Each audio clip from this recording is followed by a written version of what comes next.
এই শহর যেন আলো আর অন্ধকারের এক অনন্য মিলনস্থল।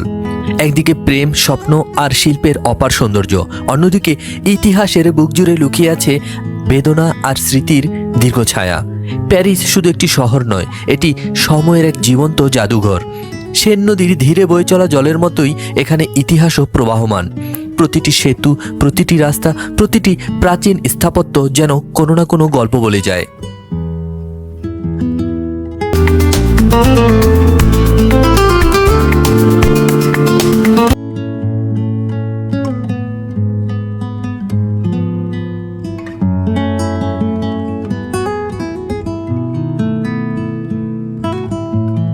আইফেল টাওয়ার, আলো ঝলমলে রাত আর প্রতিজ্ঞাবদ্ধ ভালোবাসা, সবকিছু মিলিয়ে প্যারিস যেন হৃদয়ের ভাষায় কথা বলে।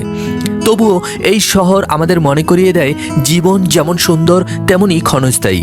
প্রিন্সেস ডায়নার শেষ যাত্রার স্মৃতি আজও এই শহরের বুকে নীরবে বেঁচে আছে, যেন সময়ের কাছে এক চিরন্তন প্রশ্ন, জীবন, সৌন্দর্য আর অনিশ্চয়তা কি কখনো আলাদা করা যায়? 1997 সালের আগস্টের 31 তারিখ, মধ্যরাত পেরিয়েছে।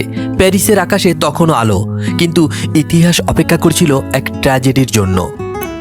এই গল্পের শুরু আরও আগেই। একজন লাজুক, কোমল স্বভাবের তরুণী ডায়না প্রেন্সার রাজপরিবারের সঙ্গে তার পরিচয় হয় খুবই অল্প বয়সে।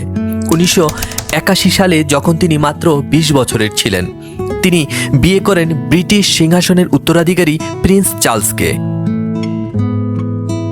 সেই রাজকীয় বিয়ে ছিল এক আধুনিক রূপকথা। বিশ্বজুড়ে কোটি কোটি মানুষ টেলিভিশনে দেখেছিল এক সাধারণ পরিবারের মেয়ে হয়ে উঠেছেন রাজকুমারী। কিন্তু রূপকথার পর্দা নামতে শুরু হয় বাস্তবতা। চার্লসের জীবনে ডায়নার আগে ছিলেন আরেকজন, কামিলা পার্কার বোলস। তাদের সম্পর্ক ছিল পুরনো, গভীর এবং জটিল। রাজপরিবারের চাপে চার্লস কামিলাকে বিয়ে করতে পারেননি, কিন্তু সম্পর্ক কখনোই পুরোপুরি শেষ হয়নি। ডায়না ছিলেন খুবই বুদ্ধিমতী। তিনি খুব দ্রুত বুঝতে পারেন তার স্বামীর জীবনে তিনি একা নন। রাজপ্রাসাদের নিয়ম, গণমাধ্যমের চাপ, ব্যক্তিগত নিঃসঙ্গতা, সব মিলিয়ে তিনি ভেঙে পড়তে থাকেন। পরে এক সাক্ষাৎকারে তিনি বলেন, এই বিয়েতে আমরা ছিলাম 3 জন। তাদের সম্পর্ক ধীরে ধীরে দূরত্বে ভরে ওঠে, বিশ্বাস ভেঙে যায়, মানসিক অশান্তি বাড়তে থাকে। তবুও ডায়না মানুষের কাছে নিজেকে উজাড় করে দেন। তিনি রাজকীয় দূরত্ব ভেঙে সাধারণ মানুষের পাশে এসে দাঁড়িয়েছিলেন। এইডস রোগীর হাত ধরেছিলেন, ল্যান্ডমাইন আক্রান্ত শিশুদের কোলে নিয়েছিলেন। মানুষ তাকে শুধু রাজকুমারী নন, মানবিকতার প্রতীক হিসেবে দেখতে শুরু করেন। 1992 সালে চার্লস ও ডায়না আলাদা থাকার ঘোষণা দেন। 1996 সালে তাদের বিবাহ বিচ্ছেদ সম্পন্ন হন। কিন্তু বিবাহ বিচ্ছেদের পর ডায়নার জনপ্রিয়তা আরও বেড়ে যায়। তিনি ছিলেন মুক্ত, কিন্তু কখনোই নজরবন্দি থেকে আলাদা ছিলেন না।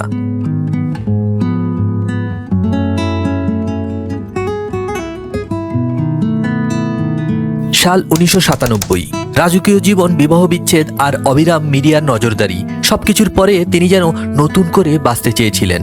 এই সময়ে তার জীবনে আসেন ডোডি আল ফায়েদ, মিশরীয় ধনী পরিবারের সন্তান, ফিল্ম প্রযোজক, বিলাসী জীবনযাপন। ডায়নার কাছে তিনি ছিলেন এক আশ্রয়, এক নীরব সঙ্গ। তাদের পরিচয় হয় ভূমধ্যসাগরের গ্রীষ্মে। দুজনকে একসঙ্গে দেখা যায় ইয়টে, সমুদ্রের ঢেউয়ের পাশে, হাসি মুখে, যেন রাজকীয় সব আনুষ্ঠানিকতার বাইরে এক সহজ জীবন। ডোডি ডায়নাকে দিতেন নিরাপত্তা, মনোযোগ এবং সময়, আর ডায়না পেতেন এমন এক সঙ্গ যেখানে ক্যামেরা নয়, বরং মানুষ ছিল কেন্দ্রবিন্দু। কিন্তু তাদের সম্পর্ক যত গভীর হতে থাকে, বিশ্ব মাধ্যমের চোখ ততই তীক্ষ্ণ হয়। প্রতিটি ছবি, প্রতিটি হাঁটা, প্রতিটি মুহূর্ত যেন হয়ে ওঠে শিরোনাম।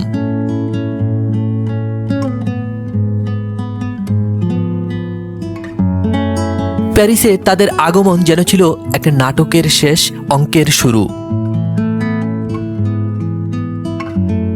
তারা উঠেছিলেন রিচ প্যারিস হোটেলে। বাইরে অপেক্ষা করছিল ক্যামেরার ঝড়, ভেতরে 2 জন মানুষ যারা কিছুটা নিঃশ্বাস নিতে চেয়েছিলেন।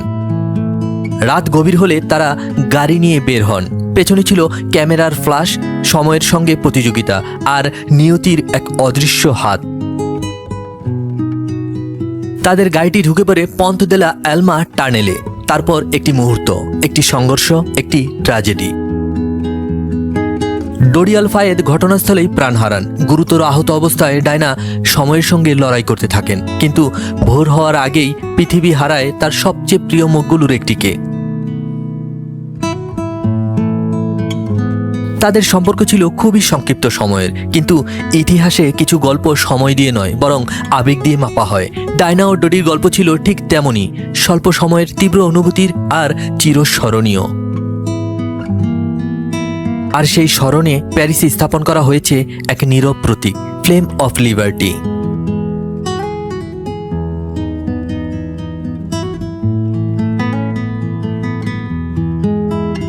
সোনালী আগুনের শিখার মতো দেখতে এই ভাস্কর্যটি মূলত স্বাধীনতার প্রতীক ছিল, কিন্তু সময়ের সঙ্গে এটি হয়ে ওঠে শোকের প্রতীক, এক রাজকুমারীর স্মৃতির আলো।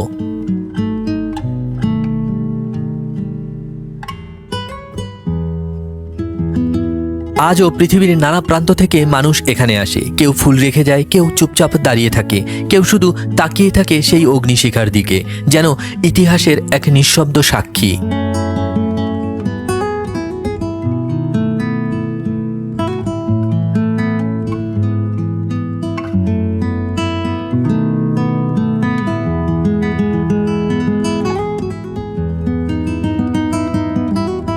কিন্তু ডায়নার শেষ বিশ্রামের স্থান প্যারিসে নয়, ইংল্যান্ডের এক নীরব গ্রামাঞ্চলে, আলথ্রপ স্টেটের এক শান্ত লেকের মাঝখানে ছোট্ট একটি দ্বীপে তিনি চিরনিদ্রায় শায়িত।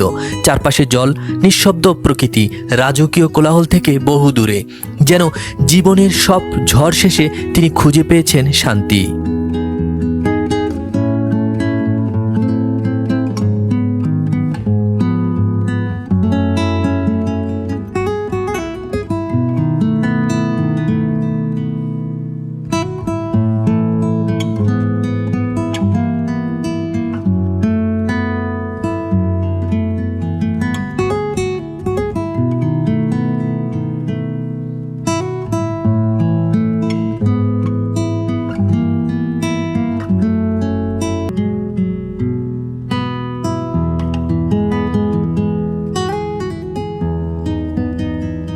স্কাল্পচারটি প্রিন্সেস ডায়নার সম্মানার্থে প্যারিসের আইফেল টাওয়ারের খুব কাছেই এই জায়গাটিতে স্থাপন করা হয়েছে।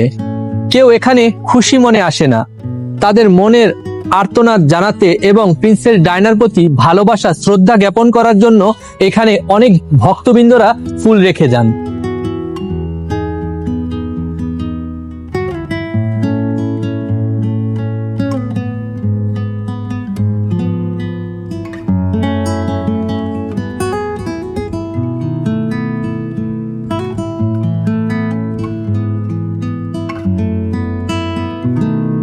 ডায়নার জীবন ছিল আলো আর অন্ধকারের মিশেল, রাজকীয় অভিজ্ঞতা, ব্যক্তিগত বেদনা, সীমাহীন ভালোবাসা আর অকাল বিদায়।